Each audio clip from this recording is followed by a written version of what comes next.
Hello, welcome to my new video where I will tell you about how to make Rfactor2 with AI a lot better to race against, that you almost feel like you're racing against other human beings.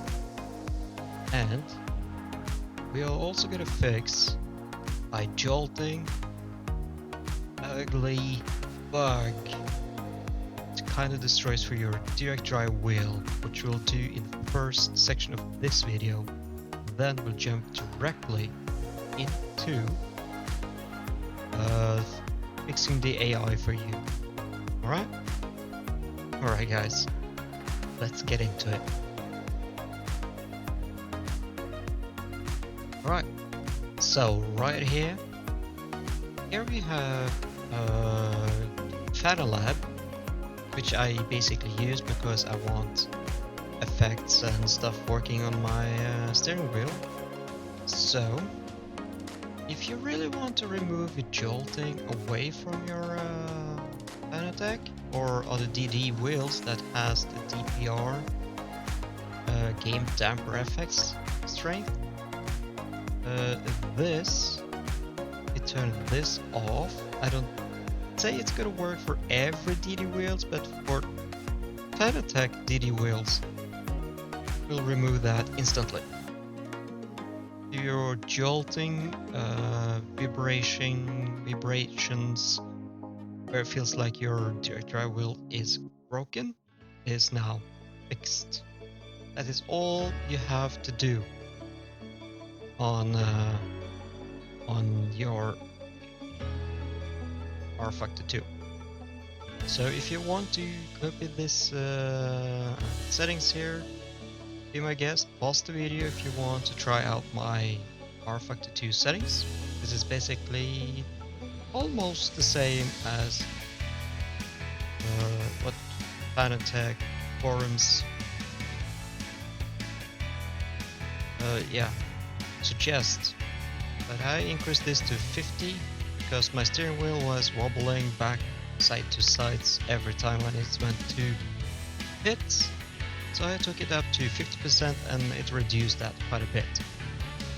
So it feels more like a car, more realistic. Alright, that was that. Now let's get into the fixing the AI. Right, now we are here in Steam. All I need you to do once you launch Steam up is to right click on Rfactor2 in the sidebar, hit find manage, go to browse local files,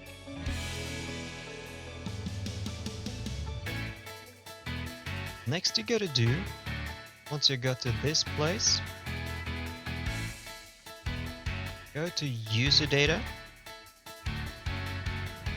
player,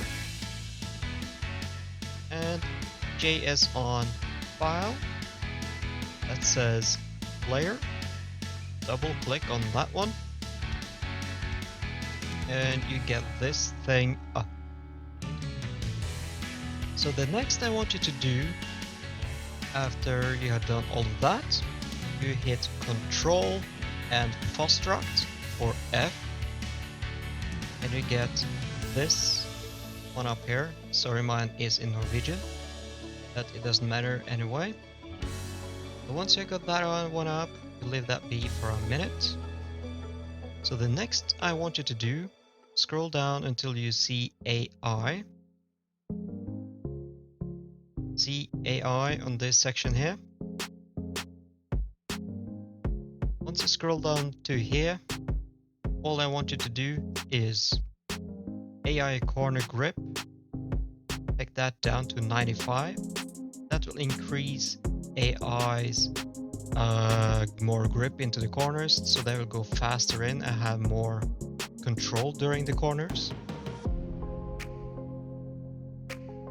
And to have changed this to 95, I want you to go to AI mistakes, put it down to 1 or up to 1, So that means the AI will do a lot more mistakes more realistically. Some can be a little bit of questionable things. If you put it higher up than 1, like 1.2, then you will have more online stylish crashes that happen very often. So yeah, so 1 is a perfect section. If you want less of the mistakes, you can tune it down to 0.8. Then you have a little bit less of AI doing mistakes during the races.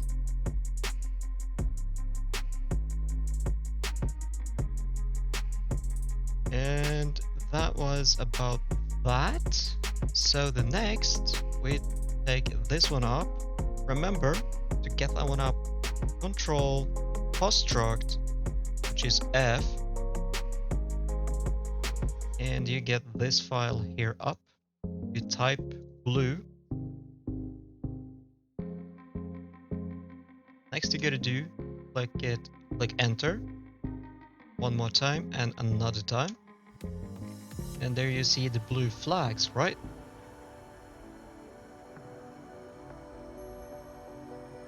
Over here on the G-Prix, blue flags. Put that on 0.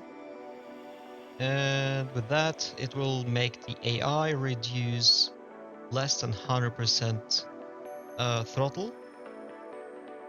So it will be easier for you to pass them if they've been blue flagged, and they will not also move into your racing line. They will stay to their own racing line, not try to block you or anything.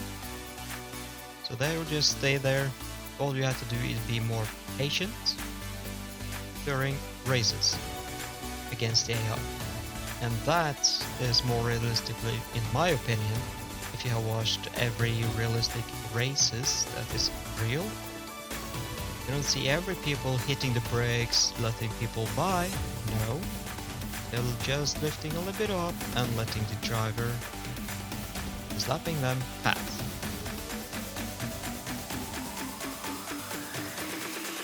And one more thing, for me, what I have been learning for now on Rfactor2's AI is a little bit messy when it comes to the rolling start. So it's kind of a little bit of a messy. So I changed it in here. Just trying to find it again. Rolling. Oh yeah, it's on top here. Information. There we go. Information. So what you're gonna do is to use that on 1,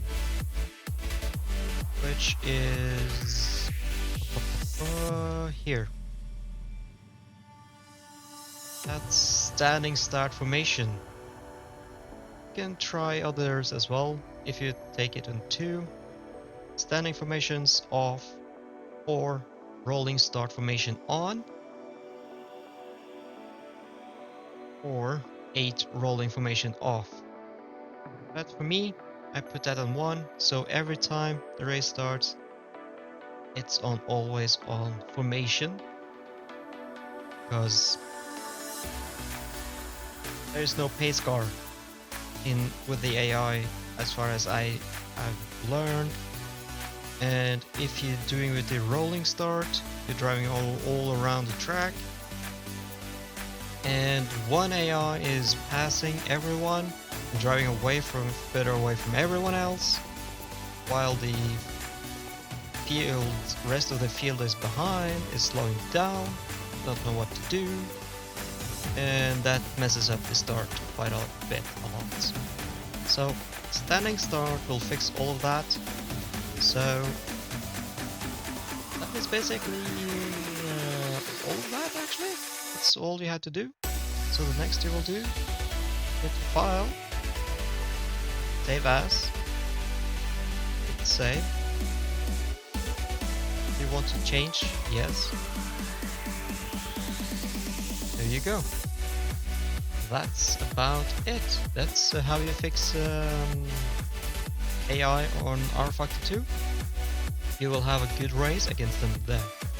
Now, lastly, now we're going to go into Rfactor2 and I will show you my difficulty settings, aggression settings for AI.